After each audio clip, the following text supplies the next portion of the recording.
Hola, bienvenidos a Creativo Radio con Ricardo Esparza y hoy tenemos una invitada especial, a una artista plástica que ya nos va a contar de su trayectoria.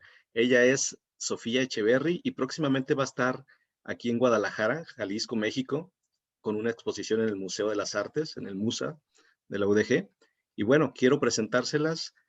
Tiene una gran trayectoria y vamos a hacerle una pequeña entrevista porque es muy extenso todo su arte, toda su carrera es muy extensa y muy interesante. Entonces, pues bueno, con ustedes Sofía Echeverry. Bienvenida, Sofía, ¿cómo estás? Gracias, Ricardo. Pues aquí muy contenta de participar en tu programa y de que me hagas esta entrevista para difundir más esta exposición que ya va a abrir sus puertas la semana que viene en Sí, Guadalajara. claro. El 15 de julio comienza tu exposición. Platícanos, Sofía, de dónde eres. Yo soy de Guadalajara, nací ahí en Guadalajara y hace 16 años me decidí venir a Ciudad de México a vivir, primero por un año para ver qué,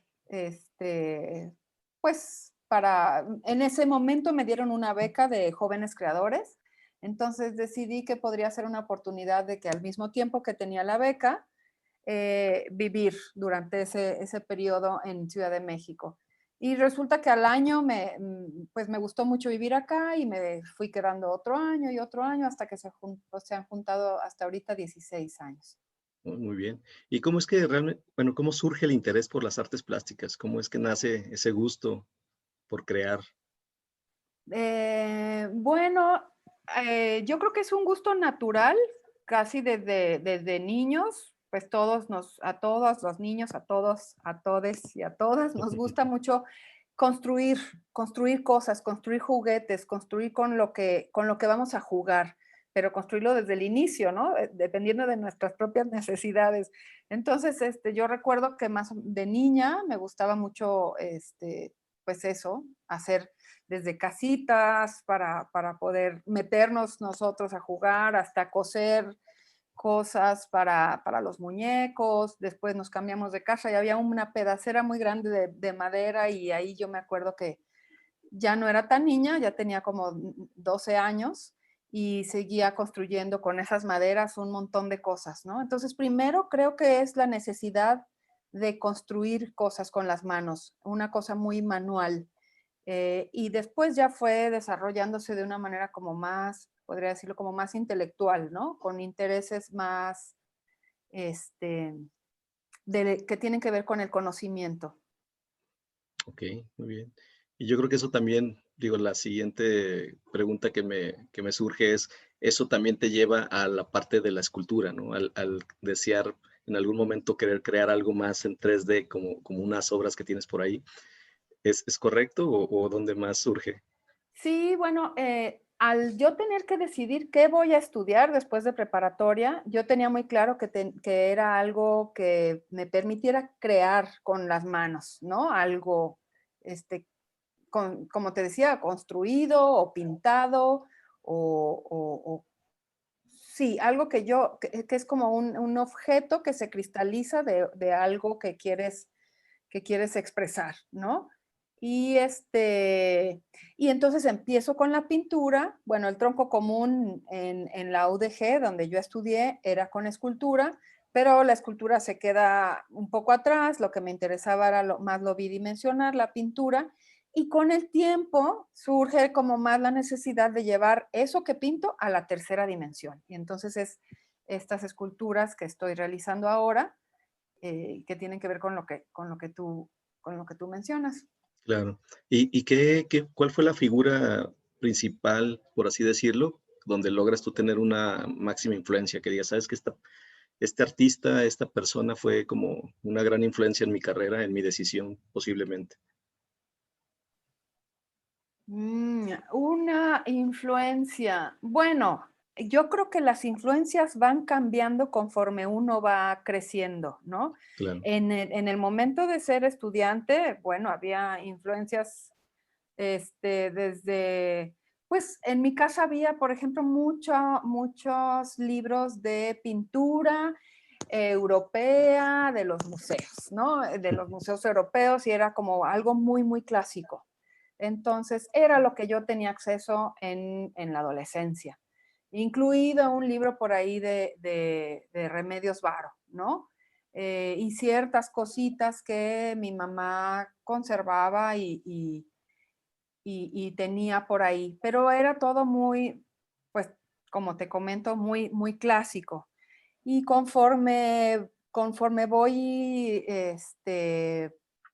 pues buscando y teniendo inquietudes sobre lo que sucede en el arte, más en lo contemporáneo que en los siglos pasados, pues va uno descubriendo influencias de otros estilos, ¿no? Este, de y a nivel internacional, es decir, mm, pintores o pintoras, eh, más contemporáneas, ¿no? Más del siglo XX, hasta, pues hasta... Y siento que esto de las influencias muta continuamente, o no sé cómo explicarlo, es como que si estuviéramos ahorita en un bombardeo de imágenes en donde tenemos acceso a, en el momento que un artista lo está realizando o terminando, lo sube a Instagram, ¿no? Entonces, en un momento puede llamarme la atención algún artista y en otro das un giro y no sé, como que las influencias es algo que muta como muy, muy, muy aceleradamente. En todo caso, más que influencias, yo podría decir que ahora surgen como más personas que me inspiran, pero más por su vida que por tener una relación con las artes visuales, ¿no? Por ejemplo, hay una persona que se llama, una mujer mije de Oaxaca, que se llama Yasnaya Elena, y que es una mujer que es, bueno, es una defensora del lenguaje de los idiomas originarios, pero además es, bueno, es lingüista, es escritora, es traductora y es una mujer que tiene una claridad para definir lo que le interesa y lo que defiende y cómo ha sido ninguneada las lenguas originarias en el pasado. Entonces ella como que lo vive en carne propia y da como, como salidas y propuestas que para mí son completamente inspiradoras, más viniendo de una mujer indígena, mije, y que tiene una voz tan importante ahora en nuestra sociedad. Entonces me habla de alguien que tiene una fuerza interior y unas metas muy claras y un, ¿cómo decirlo? Como una integridad muy, muy grande y alguien que de verdad se preocupa por situaciones que están en desventaja, ¿no? Entonces, Claro. es como, como me puede inspirar más una persona así que alguien que esté en el medio del arte y que haga unas piezas que son X, Y y Z, porque a mí a lo mejor no me inspira algo que, no sé, ya para no darle más vueltas, creo que es más inspirador una persona que en este momento me inspira más una persona que no está en el campo de las artes visuales. Muy bien. Pues yo creo que es como parte de esa evolución, ¿no? El buscar y el valorar otras circunstancias más que el arte en sí, sino aquellas que provocan en la cotidianidad el arte.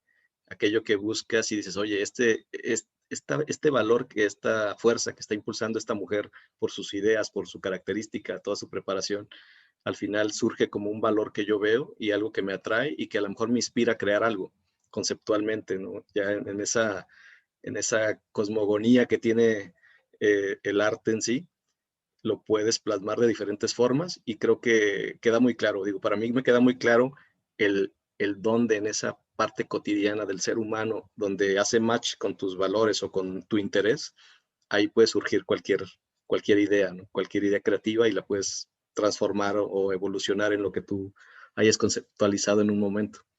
Creo que es como lo que yo veo, pues, en lo que tú nos comentas. Y me parece muy interesante porque lo clásico es que digas, bueno, yo me inspiré en obras, por ejemplo, a mí me gusta mucho Salvador Dalí, que es como el clásico, ¿no? O Picasso o Miró. Y entonces partes de esas ideas y vas buscándote entre lo que ellos hacen, vas buscando tu identidad, pero al final pues no deja de ser como una copia, ¿no?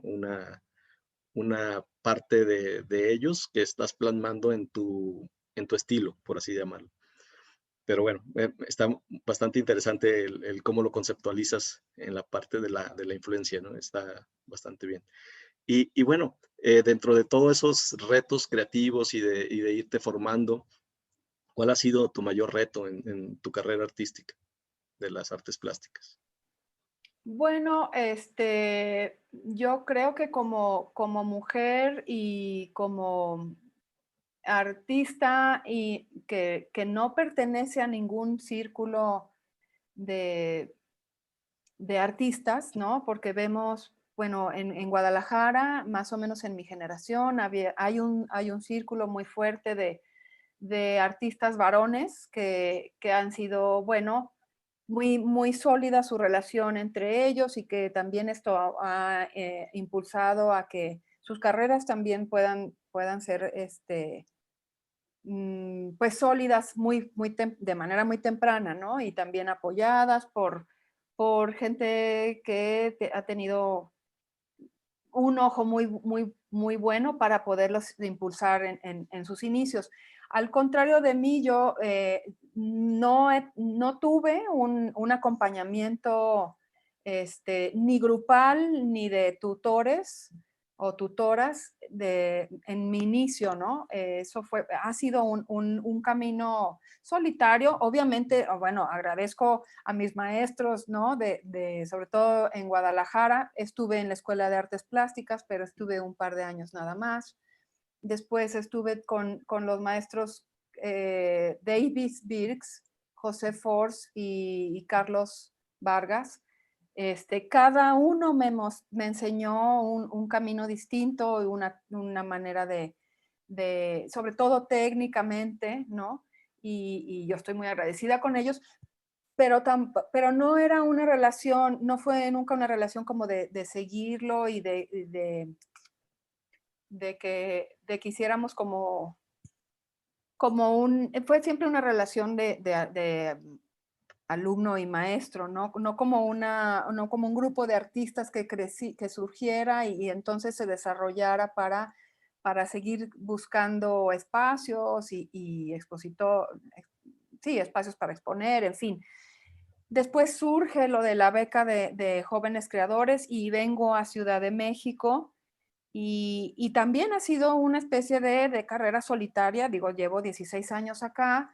Claro que ha habido muchos encuentros con colegas muy valiosos y también tutores, pero nuevamente han sido como encuentros muy temporales y no, y bueno, he continuado, quizás sea mi estilo de buscarlo, ¿no? De manera solitaria. De igual manera, mi trabajo es bastante solitario porque, bueno, hoy en día el trabajo artístico se puede desarrollar de manera en que tú puedas inclusive mm, pedir que alguien más haga el trabajo por ti, como encomendar un trabajo a especialistas y tú eres como artista quien da el concepto, ¿no? Y Sí. mi trabajo es, pues es muy, podría decirse, pues de manera tradicional, ¿no? Porque sigo pintando, sigo siendo yo la que pinta, sigo siendo yo la que realiza desde el inicio hasta el final las piezas, ¿no? Entonces, toda esta introducción para decirte que yo creo que lo más difícil en un inicio fue esa manera solitaria de construir y convivir conmigo misma de manera muy intensa, ¿no? Entonces, al principio, pues puede ser difícil porque estamos en una sociedad en donde estamos acostumbrados a tener muchos tipos de convivencia, desde si estás en una oficina no sé, como perteneces a grupos y demás. Y mi búsqueda ha sido un poco más solitaria. Y arrancar en ese aspecto fue, yo creo que uno de los más grandes retos que he tenido. Y ahora que, pues, que estoy más que acostumbrada a trabajar sola y a tomar decisiones, en fin, ahora lo disfruto infinitamente. Es pues es algo que necesito y que busco y que disfruto muchísimo. Ok. No, pues perfecto. Creo que queda bastante claro el reto, porque sí no es fácil construir, abrir brecha por sí mismo y no formar parte de un círculo donde pudiera ser mucho más fácil, ¿no? Por el tema de relaciones, por el tema de como tú lo comentaste. Y bueno, dentro de toda esa soledad que ahora disfrutas y que se nota en tu obra, se nota bastante ahora sí que la armonía que hay, la vida que se refleja ahí en esa obra y la propuesta, como siempre lo digo desde que lo conocí, me gustó mucho. ¿Cuál ha sido tu mayor sorpresa? Además de ese reto, ¿qué te ha sorprendido de tu carrera? ¿No? Yo creo que lo que me sorprende de mi carrera es justo esa especie de constancia en mis intereses. Es decir, en el 2003 tuve una exposición ahí en Guadalajara, que tenía relación con los temas de, de las mujeres y de los niños, y era porque desde entonces consideraba que había una disparidad en cuanto a, mm, ¿cómo decirlo? Como, pues, que había una necesidad de expresar algo que faltaba siendo una mujer de 23 años en Guadalajara.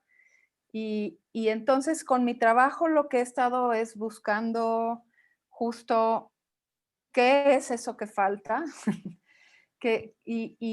pero sin darme cuenta. Es decir, yo puedo entrar a investigar algo en arqueología y entonces señalo ciertas cosas que en realidad lo que estoy señalando es a mí misma. Y cuando estoy entrando a temas como de antropología, nuevamente lo que estoy haciendo es un reclamo de algo que yo no tuve o que no tengo. Entonces, Claro. me sorprende eso, que me lo han hecho ver algunas otras personas, otros artistas me han dicho, ay, pero si no has hecho más que lo mismo desde el 2004 hasta la fecha, ¿no? También en la cuestión estética, es como si empecé a investigar algo como es la figuración en blanco y negro y las abstracciones a color, y hasta la fecha lo sigo trabajando, nada más que he dado vueltas sobre mi eje haciéndolo de maneras distintas, ¿no? Pero sí es esa como especie de constancia que va teniendo sus matices, pero que se conservan unos intereses que al final del día pues tienen que ver con, conmigo misma, creo. Claro. Pues eso es padre, ¿no? Porque al final, en esa búsqueda de intereses o de cosas que te hacen falta, pues te vas redescubriendo, ¿no? O vas encontrándote en ese observar. Es bastante interesante. Y bueno, ¿en dónde, digo, has estado desarrollando durante 16 años toda esa obra diversa, muy, muy interesante? Digo, ya pondremos ahí algunas imágenes para que no nada más queden palabras, para que también conozcan un poquito de esa obra. Eh, ¿dónde, hace, ¿Dónde has tenido exposiciones? Ya nos comentaste aquí en Guadalajara, pero has estado en otras partes de la República, en otras partes del mundo, porque también tu preparación va más allá de simplemente México. ¿Puedes comentarnos dónde has tenido exposiciones de tus obras? Claro, bueno, he tenido exposiciones individuales en México, bueno, en algunas ciudades de México, y también tuve una individual en Nueva York hace algunos años, en un espacio muy, muy interesante, muy alternativo. Y de manera colectiva sí he expuesto en otros países como en Colombia, en Argentina, en Dinamarca, en Italia, pero de manera colectiva solamente. Muy Sí. bien, ok. Y, y bueno, háblanos un poquito de tu próxima exposición que es en el MUSE. Ahí, ¿cuál es la propuesta que nos estás haciendo? Bueno, pues Ricardo, ahora sí, ahí va el... En realidad, esta exposición que voy a tener en el MUSA es un trabajo que he ido desarrollando aproximadamente desde el 2016. En el Ok, 2016 empiezo con estas dos investigaciones que tienen que ver con arqueología y con antropología. Por un lado, yo ya traía una inquietud del simbolismo y lo que representa la máscara, ¿no? Luego me voy a investigar en las festividades que llevan a cabo los pueblos originarios y que estas festividades que dan inicio a los ciclos agrícolas y que además son tan antiguas como, bueno, que vienen de la época prehispánica, ¿no? Entonces, me interesa muchísimo, sobre todo por su estética en primera instancia, ¿no? Me sorprende cómo muchos de nosotros mexicanos no conocemos estas festividades, no conocemos estas estéticas y creo que es importantísimo señalarlas, mostrarlas, y hablar de ellas, ¿no? Eso es como primer interés. Después me voy dando cuenta de que estas festividades, para dar inicio a los ciclos agrícolas, tienen cosas en común. En específico, yo podría comentar tres. La primera es que en todas ellas se lleva la máscara. O sea, portar la máscara tiene un significado muy fuerte, muy poderoso, porque al ponernos una máscara lo que hacemos es atrevernos a ser todas esas personas que no somos en nuestro cotidiano o que no se nos permite ser en nuestro cotidiano en sociedad, ¿no? Después, la segunda es que en todas ellas también se ingieren sustancias que alteran el sistema nervioso central, ¿no? Entonces se abusa un poco del alcohol, en otros casos del peyote, en fin, de sustancias, dependiendo de la región, es lo que se ingiere, ¿no? De manera, por supuesto, legal y libre. Y la tercera es que en todos los casos se baila, se tiene la posibilidad de bailar libremente, de hacer bromas con el cuerpo, de hacer bromas sexuales, escatológicas, y todo es permitido. Y por supuesto, bueno, en ese inter también, porque se pide la lluvia, pues hay un contacto con lo sagrado, con el más allá. Ahora, lo muy, muy importante es que también en estas tres cualidades solamente son los varones los que lo pueden usar, los que pueden realizar esta fiesta, ser los partícipes de estas festividades. ¿Y qué sucede con las mujeres? Bueno, pues las mujeres siguen sus labores domésticas de cuidado y alimentación para niños, adultos y enfermos. Y en algunas ocasiones las festividades se cruzan con Semana Santa. Entonces ellas, bueno, pues también se refugian en los templos y oran. Pero entonces yo digo, ¿y cuándo es el tiempo de la mujer de tener este tipo de actividades, de catarsis, de juego? Porque además estas festividades, dependiendo de cuál estemos hablando, o más bien en todas ellas se habla de un renacer. Con los coras, después de 4 días de estar en catarsis y de hacer luchas y, y, y llevar como casi una puesta en escena en el pueblo, el sábado de gloria bajan al río y se bañan en el río y destruyen la máscara que hicieron y ellos mismos se lavan en el cuerpo y ya están sus mujeres ahí esperándolos con ropa limpia para que ellos puedan vestirse nuevamente con ropa limpia, ¿no? Entonces, esa catarsis que se vive cada año es, es un símbolo de identidad de la comunidad misma y es algo que cualquier ser humano quisiéramos vivir, ¿no? Es como un borrón y cuenta nueva y una oportunidad también de tiempo libre, de mucho goce. Y Ok. entonces yo ahí es donde me cuestiono por qué la mujer no es partícipe, por qué ella misma no tiene una festividad por lo menos similar. Y entonces lo que hago es tomar los nombres prestados de las festividades, por ejemplo, los tlahualiles, el tlahualil que es de Zaguayo, Michoacán, y le pongo las tlahualilas. Y entonces las represento con esos símbolos para abrir cuestionamientos hacia número uno, ¿por qué la mujer no está ahí? Y número dos, bueno, ¿cuándo es el tiempo de la mujer para tomarse todo ese tiempo libre y que sea tan respetado y sagrado? Porque no nada más es una cuestión de permiso que se dan en esa época, sino que además se pide, da identidad a las comunidades. Yo no tengo respuesta, ¿no? Para esto, porque también me dicen, por ejemplo, en la Tigrada de Guerrero, los hombres, inclusive vestidos de jaguares, se ponen guantes de carnaza y hay luchas entre ellos y sale sangre y todo, o sea, es algo violento. Entonces alguien me dijo por ahí, entonces tú quieres que las mujeres también se peleen. No, no, no, yo no quiero que las mujeres vayan y sigan los mismos pasos. Yo Claro. solamente pregunto, ¿cuándo es el espacio que tiene la mujer para este tipo de tiempo de ocio, de juego, de catarsis,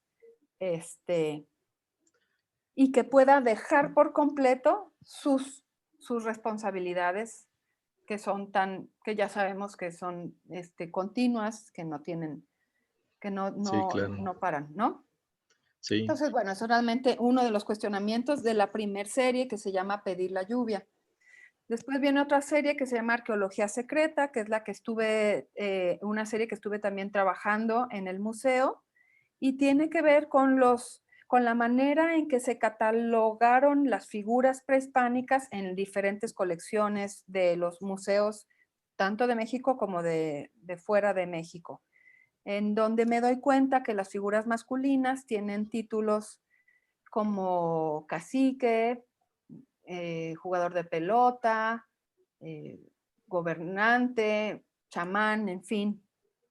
Y versus las figuras femeninas que aunque tienen la misma talla y similar parafernalia, solamente son descritas por su postura en la que se encuentran, ¿no? Mujer sentada, mujer con peinado alto, mujer de pie, ¿no? Entonces, me hizo preguntarme a mí misma, yo no tenía ni idea de arqueología, me brincó mucho esta gran diferencia y dije, esto necesita ser señalado, investigado primero, señalado y visibilizado. Y entonces lo que hago desde entonces es apropiarme de diferentes figuras arqueológicas del arte prehispánico y les asigno a las mujeres oficios y profesiones para señalar justo pues primero que nada, esas omisiones que se cometieron a la hora de hacer las interpretaciones de las figuras. Y en segundo, pues también para abrir pues sí, abrir cuestionamientos hacia cómo percibimos nosotras y nosotros los mexicanos nuestro propio pasado, ¿no? Y qué sería de nuestro presente y nuestra proyección al futuro si nos hubieran platicado que también en el mundo prehispánico, en Mesoamérica, había reinas mayas, había gobernantes mujeres y había muchos puestos de altos rangos en diferentes culturas del México prehispánico. Claro. Sí, y eso es parte de la belleza que vi en tu obra, el cómo le das un nuevo significado a esas figuras que para nosotros siempre eran como muy costumbristas, ahí en una pose haciendo algo, como bien lo mencionas, y que te abre la mente, ¿no? Por lo menos quienes damos el valor a esa figura femenina, pensamos en esa equidad que siempre debe de existir. Pero la verdad es que la historia ahí está. O sea, la historia la han escrito de esa manera y pues bueno, se han mostrado esas figuras con una descripción muy simple. sin embargo en tu obra se ve y te cambia la visión, la percepción y lo imaginas de otra manera, ¿no? Y espero que en ese sentido positivo también las mujeres que vayan a ver tu obra lo vean de esa manera, asumiendo esa importancia que realmente se tiene la mujer en la sociedad y siempre lo ha sido de manera histórica, pero que lo vean en ese sentido positivo, ¿no? De la fuerza, de la inteligencia que se tiene. Sí, Y está muy padre, además de la propuesta muy colorida que se integra perfectamente con la parte de esas figuras prehispánicas, ¿no? Que son muy sí. grises en ese tono por el tipo de piedra con que fueron labradas, pero que el color está bastante balanceado y muy bonito, se ve bastante bien la obra, muy vistosa. Y bueno, Y pues las mujeres y los hombres, Ricardo, como no, claro, yo considero que la historia fue así, está escrita, pero dentro de lo que se escribe hay muchas versiones. Y la historia, pues es viva, ¿no? sí, Está ahí para ser interpretada y para apropiarnos de ella y para reconocernos en ella. Y si no nos reconocemos, pues entonces vamos a escribir lo que nos permita reconocer, sí, pues lo que nos permita existir de una manera más plena. sí, claro. Y eso me gusta el hacerla propia, ¿no? El hacerla nuestra es bastante interesante. Y bueno, me gustaría seguir conversando contigo sobre esa parte, ¿no? El estilo, como obviamente las personas que vayan conociendo tu obra van a ver va a haber una evolución, porque al final de cuentas, como dices, he pintado o he creado casi lo mismo en ese tiempo, pero al final sí se nota, sí se ve una evolución, un concepto se va integrando, porque a lo mejor esa evolución ha sido en pequeños momentos o en pequeños movimientos. Hay variaciones que a lo mejor parecen que no, que se integran, pero vas creando una obra muy completa para mí. A mí me gustó y se me hace una obra muy completa que habla mucho de tu interior, de tu percepción, de esa visión que tienes hacia lo externo, que al final refleja lo interno, como todo. Pero, pero cómo ves tu estilo, cómo ves tu propuesta y qué es lo que tú ves en esa evolución, ¿no? ¿Qué va a seguir evolucionando en ti o hacia dónde va ahorita tu tendencia de seguir evolucionando? Una vez que tienes esta propuesta, que incluso el nombre me gusta mucho porque eh, así como lo de la parte del universo revelado, pues aquí tú lo llamas universa revelada, ¿sí? Entonces, esa es la propuesta para el Musa, la universa revelada que vamos a encontrar ahí, ¿no? Entonces, en tu parte personal como artista, la evolución en ti, en tu obra, ¿cómo la ves? ¿Qué es lo que seguiría? ¿En qué estás poniendo ahorita tu mente para el siguiente paso, ¿no? Pues la serie de arqueología secreta, creo que no la he agotado. Ahora Ok, estoy investigando también sobre las deidades del México prehispánico y cómo los géneros vienen de Europa, del tiempo de la conquista, como los conocemos, masculino y femenino, que bueno, por fortuna ahora ya estamos viviendo como mayor este, flexibilidad en esta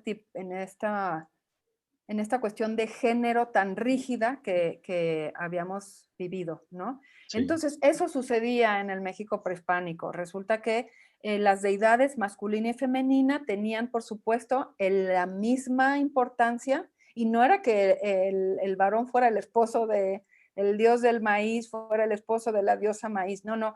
De hecho, había diferentes deidades del maíz, la deidad del maíz tierno, del maduro, o sea, es tan complejo y tan rica la manera en que los pueblos originarios, sí, Mesoamérica tenía esa capacidad para representar aquello que admiraba tanto y que sentía que rebasaba su propia humanidad, ¿no? Entonces, dentro de esas representaciones, lo que he descubierto que es también muy interesante es que la parte masculina y femenina, por por describirlos así, los atributos femeninos están en el dios masculino y los atributos masculinos están en las diosas Sí. femeninas. Entonces, esa división de la mujer tierna, sumisa, pura y casta y discreta que nos llega en el catolicismo no tiene nada que ver con las deidades prehispánicas. Y al mismo tiempo, esa figura masculina, violenta, fuerte, y, y poco sensible por decirlo de alguna manera, con la paternidad, en el mundo prehispánico no tenían nada que ver, ¿no? Vemos inclusive, hay una figura olmeca que se llama el Señor de las Limas. El Señor de las Limas es una de las piezas, yo creo, más importantes que existen de la cultura olmeca. Vemos a un joven con un bebé en brazos, pero el bebé tiene una cabeza como con rasgos de jaguar, porque bueno, se dice que el pueblo olmeca viene del producto de una relación entre un hombre y una hembra jaguar, ¿no? Entonces, ahí vemos cristalizado a un varón con un bebé en brazos. Entonces, es una piedad, pero es una piedad masculina. Es la Exacto. contraparte de Occidente, ¿no? Por ahí vemos también entre los huastecos unas piezas increíbles en donde los varones jovencitos traen cargado a un bebé en la espalda, ¿no? Ujú. Y son imágenes que nos dan vuelta la cabeza Sí, claro. porque si esas imágenes las tuviéramos más presentes, otra vida sería, ¿no? Sí, porque Otra sociedad. imagínate, perdón, imagínate la figura y el título, ¿no? Hombre con bebé en brazos o con bebé jaguar en brazos. No, es que, ¿cómo se llama el joven, el señor de las Limas? Porque donde se descubrió el poblado se llamaba Limas, ¿no? Ok, Pero, a ver, ahí yo creo que hay pues intenciones a la hora de nombrar las figuras, ¿no? claro, claro Hay, que sí. hay, ahí es donde yo empiezo a hacerme cuestionamientos sobre lo que veo y lo que leo. Entonces, una vez platiqué con un arqueólogo que le platiqué de todo esto y él me decía, bueno, dije, yo no soy arqueóloga, yo nada más yo trabajo más con técnicas de pintura y de este tipo, pero veo las figuras y entonces me doy cuenta y me dice, espérame, es que tú haces lo mismo que nosotros también vemos las figuras y también tratamos de reconstruir de dónde viene esto, ¿no? Claro, Entonces, eso es muy, muy interesante, cuestionarnos, abrirnos hacia qué nos dicen las figuras, qué me dice a mí, y dejar de un lado lo que nos están platicando los especialistas, ¿no? Bueno, no quiero negar la autoridad de los especialistas, sino simplemente aventurarnos a pensar que si nos encontráramos esta figurilla en el camino, ¿cómo la interpretaríamos? ¿No? sí, claro. Creo que es muy buen ejercicio. Sí, y además atrevernos a hacerlo, ¿no? Porque al final es como dices, encontrarnos con una figura y darle nuestra propia interpretación, no está mal. O sea, simplemente es de acuerdo a lo que traemos atrás, qué le vemos ahí, ¿no? O sea, yo creo que podemos incluso llegar a la misma conclusión de un arqueólogo sin ser arqueólogos, porque el sentido común nos dice, porque la experiencia nos muestra, el conocer otras culturas también nos pueden dar pistas, ¿no? Para poder dar eh, significado a esos simbolismos que encuentras en la pieza. Pero bueno, es atreverse a ser curioso Sí, y, y a, y a también explorar el investigar, como tú bien lo haces, ¿no? No te quedas con lo que ves, sino que además buscas en lo que ha habido y al final pues creas tu interpretación de una sí. manera totalmente diferente, eh, lo muestras y esa es parte de tu propuesta, ¿no? Que creo que es donde está el verdadero valor. Muy bien, pues me gustaría ya para finalizar, te agradezco mucho el tiempo que nos has brindado a la comunidad de creativos y arterias de la ciudad. Me gustaría preguntarte dónde te podemos encontrar, ¿no? ¿Cuáles son tus redes sociales? Obviamente tu página, para que conozcan un poco más de tu obra y cuando lleguen a la exposición, al Musa, a Universa, eh, ahí puedan tener todavía un poco más de contexto de lo que es Sofía Echeverry. Sí, claro. Bueno, yo tengo mi página web que es www.sofiaecheverry.com, todo pegado. Echeverry es con doble R y latina y de chica. También tengo Instagram, entonces es echeverry.sofía. Y en Facebook, que estoy también como Sofía Echeverry. También tengo Twitter, pero poco lo uso, entonces no soy tan de Twitter. Muy bien.